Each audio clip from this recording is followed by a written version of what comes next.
we really don't understand what this human condition is. Like, we're a biological creature, and I think you've mentioned it. It's like we're more of a spiritual creature inside of a biological inside of a fleshly shell. Yeah, exactly. Yeah. So in that, like, I think that there's like a duality of sorts that you kind of talk about in their first pillar of life, in that a compendium of variety and varying states of awareness. Existence is both a personal matter and one of awareness. Existence is both a personal matter and one which encompasses the entirety of mankind. Yeah. And so it's like you've said, you saw it one way when you were 14. You've kind of come with some maturity on this side. So, I mean, do you really see it as more of that duality of a feedback loop now? I mean, because like there's some aspects that are cruel, obviously, but it seems like you've been cultured and mature enough to then see them for what they're worth. It's life.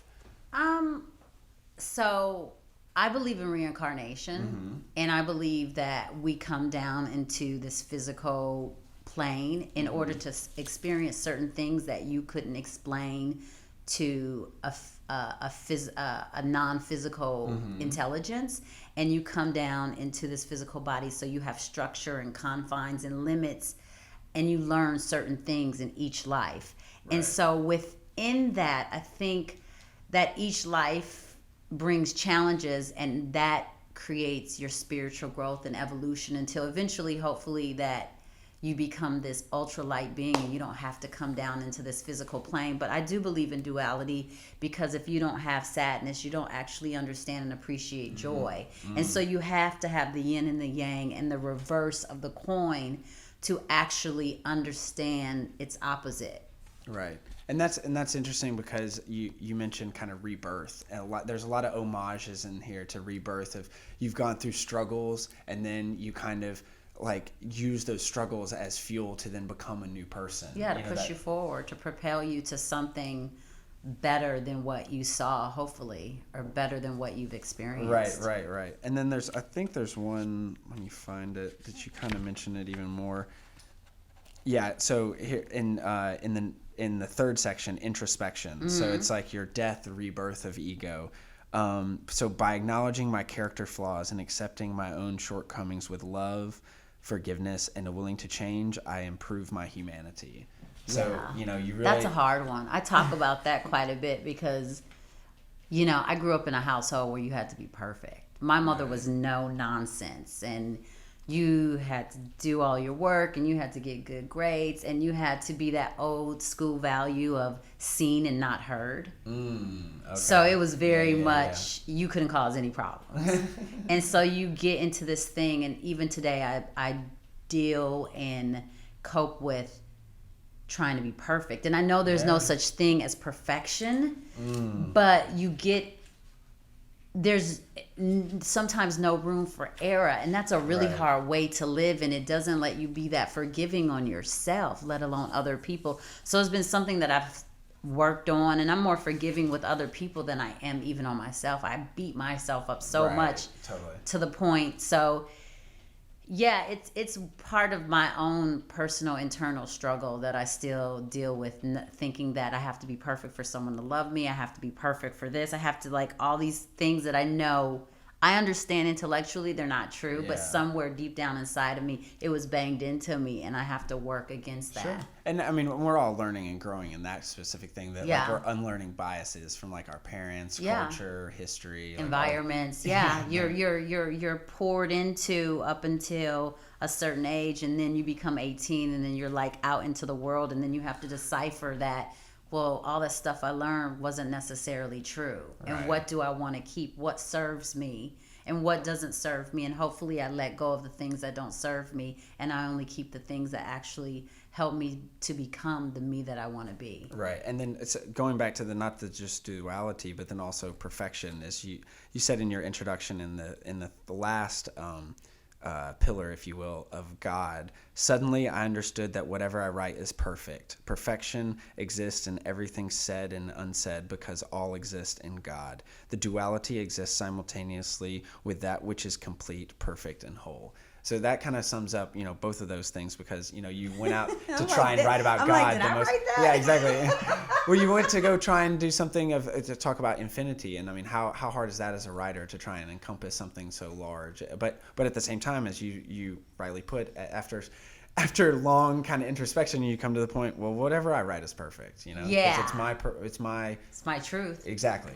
Yeah. It's, we're just all works in progress. And I'm literally, sometimes I hear my stuff and I'm like, did I write that? I'm like thinking out loud. This is a way for me to work out the stuff that's going on with me internally. And so, yeah, these are the thoughts that I'm having because I was an only child. I never had anyone to distract me from me. So I was constantly analyzing myself and looking at me. Right. And then within that, being alone also makes you start thinking and questioning the things so you look at yourself and then you start looking at everything else around you, trying to make sense of it. And so then I was constantly questioning outside of me too, because I didn't have a brother and sister to distract. Like I would go over to other people's houses and people were getting hit and Mom, so-and-so a lot of did this to me. external factors. Yeah, a lot of things to distract you. And so I had all this time by myself just to sit and be. Right. And like I said, my mother, I was a latchkey kid before the term was even coined. I was letting myself in and out the house in the 3rd grade. See, that's so interesting because I'm the oldest of 3 boys, and it's the opposite. Like, there's only external factors, and then it's been a real trying to do internal work and work on that, because all my time spent with myself is great and it's working on it, but it's like that's not what I was doing at all growing up. It was all just sports and hanging out with your brothers and friends and this and that. It's totally the opposite for me. I was in a room reading books. My mother was an avid reader, so I told you she was giving me books. Robert Louis Stevenson poetry books. And then she also tried to find, there was this author, I can't remember her last name, but her first name was Millicent, because I used to hate my name when I was little. I was like, everybody makes fun of me, nobody has this name. And I'm like a little black girl named Millicent. Like, there's no black girls in Georgia named Millicent. People are like, oh, when people would say they knew someone with my name, it was like their great-great-grandmother, older white woman named Millicent, or their great aunt. And so, being in a black city, they would make fun of my name. Oh yeah, my grandmother's her first name, her real name was Opal. Ooh. And it's like that's old. Old. My name is from that era. My name is from like Gertrude and Mildred and that kind of era of those old turn of the century names that just kind of died out. I love my name now, but yeah. So yeah, it was hard. Okay, so let's so we'll talk about like exactly what you were kind of going through when you wrote this. So let's go to Tales of the Human Condition. Set the stage for kind of what you were going through in life, what was going on, like internal and external. Because as you said, it seems like you work on yourself a lot, but then as well, obviously there's external factors that happen. Life happens and you're working and so to set us the stage. So it's really strange how Tales of the Human Condition came about, because I never really shared or talked about that I wrote poetry to anyone. It was a very quiet, personal thing that I did, and it was like me going to the therapist. So it was a very cathartic thing? It was a very cathartic thing, me going to the therapist. And whenever I generally write when I'm sad. Poetry, that is. I generally write poetry when I'm sad, pondering, questioning, or confused. Sure. Okay. I don't necessarily write poetry when I'm happy. When you're happy, you're just happy. You're out and you're living your life. You're doing things. And so this is when you're come to Jesus moment and you need to figure some stuff out and work some things out for yourself. That's what writing poetry was and is for me. So I think this started in 2008, maybe 9-ish, and I had a friend and I went to Agape, and he was just a friend. He actually wrote the beginning of the book for Mr. Schwartz. Yep. And we would talk about stuff and just share things, and then somehow or another I started reading some of my poems to him, and he was like, wow, this is really good. Yeah, right. And then I was just like, oh, okay, that's nice. And then I would share something else. I was like, I was kind of like, what do you think about this? And so it got to be a thing where I shared some stuff with him. And then I had this other woman in my life that I shared some stuff with, Regine Vavasseur. She's another like kind of mentor friend in my life. And I shared some stuff with her. And they both kind of at the same time told me that I should put my poetry together and do something with it. And I was like, really? I was kind of like, seriously? And she was like, yeah, you should really. And he's like, yeah, you should really do something. He's like, if you do something, I'll write the forward for you and write something nice. It's like, I really think it's good. And I was like, okay. And so that kind of started me kind of like working on it. It took basically like 3 years because I really didn't have enough stuff to do a book. I had a little poem here and a little poem there, and I didn't know how I was going to connect it because they were kind of all on these different topics. And it took you, and some of these poems are years old, right? Yeah. You're kind of picking and choosing and then writing as it comes and experiencing life. Exactly. So I had some of it, but some of it I had to write. So then it was like another 1.5 years, 2 years of writing because the first version of it, I still have the first version of it. I gave it to Greg to look at. And then he's like, yeah, it's good. I think you need a little more. And he's like, and you need to kind of come up with a concept. Exactly. And I was like, concept? And I was like, okay. And so when I started looking at the poems, I put them on the floor and I was just starting to see what were they about. And then these categories kept coming up. Like I think I had 5, 6, 7, and like 4 poems, but they were all on the same subject matters.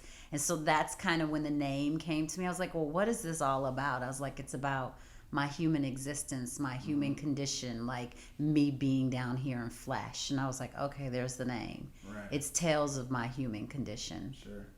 And then that's how I got the life, love, introspection, and God, because every single thing that I had seemed to fall into one of those categories. And so then after that, I just focused and wrote whatever was lacking. Like I didn't have as much stuff on God. I had more stuff on life. And so then I start writing things that were geared towards how I felt about God or some intelligence that created me in the world and outside of myself. So it wasn't like you went out to look at it was more like ad hoc, like, okay, I have these things that I've already kind of experienced. Oh wait, I think there's a trend here and more of a theme. And then as you write, you're like, oh yeah, there are these kind of 4 pillars. And then as well in the creative process, it's like, oh, well, I'm heavy on this, but I need to write over here on this. Exactly. So that it was kind of like more even or more full spectrum about how I felt about each category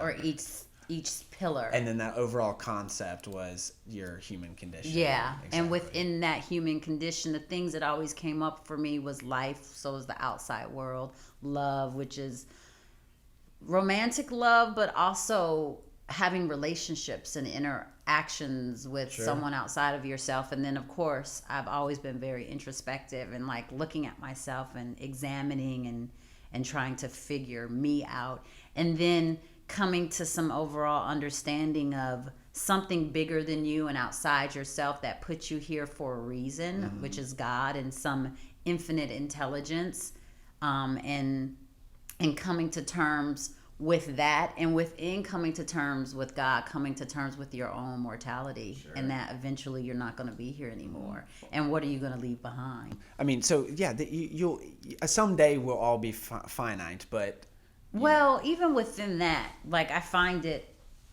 we're all going to die, and so, but I find it really interesting that at a certain age, everyone realizes that you're one day not going to be here, but people get so sad and so emotional over death. And I've never been one of those people when someone passes that I get like people weeping and moaning and going through all this stuff. It seems so illogical to me. Like you understand that part of this life and getting to be here means one day you're not, and you make room for someone else to come and be here and take this space and have an experience.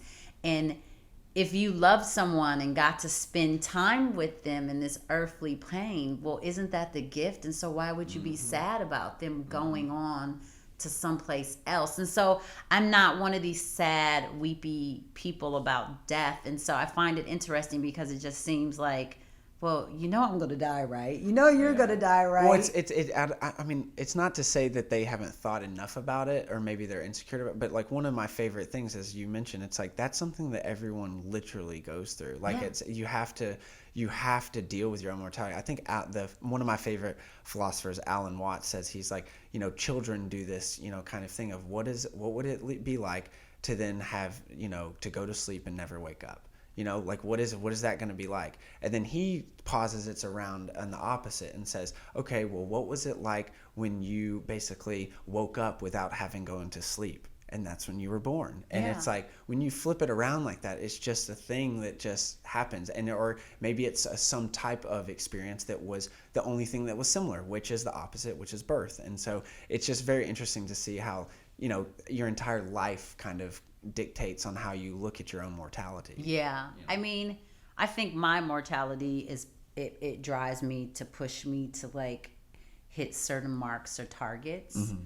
I don't know how good I've been doing on that. But try we must. But it pushes me to fight and to not give up and to keep pushing myself harder and harder to do the things that I want to do. Again, I have fears like anyone else, and but you keep taking steps in the direction of where you want to go.